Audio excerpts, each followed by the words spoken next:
In this video, we will cover how to collect the diagnostic log file from your Firebox.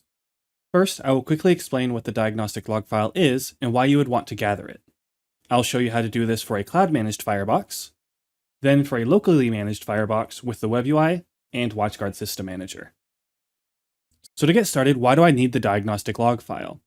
This file is really for troubleshooting purposes. It is a partial image of your Firebox at the moment of download. Most important for intermittent problems that you may be experiencing, and it is difficult to get eyes on it in that moment.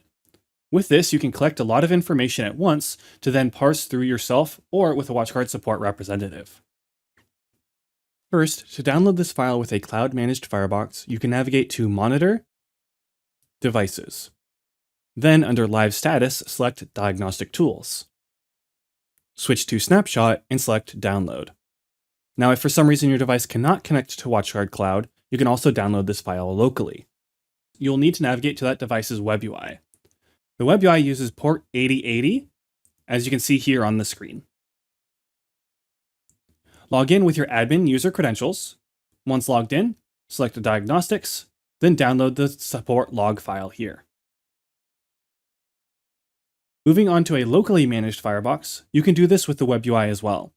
This is very similar to cloud management, except you need to navigate through System Status, Diagnostics, and again download the file here.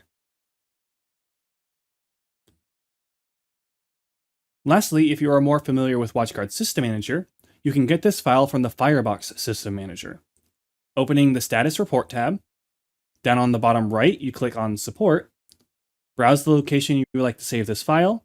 It defaults to the My WatchGuard folder in your documents, then click Retrieve to save it. That's really it for downloading the diagnostic log file from your Firebox. For our key takeaways, this file is most helpful in a troubleshooting scenario. If you can download this file at the moment of an incident or problem, it can greatly assist in understanding what the problem may be. You can download this file for a cloud-managed Firebox through WatchGuard Cloud or its Web UI, and a locally managed Firebox through the Web UI or WatchGuard System Manager.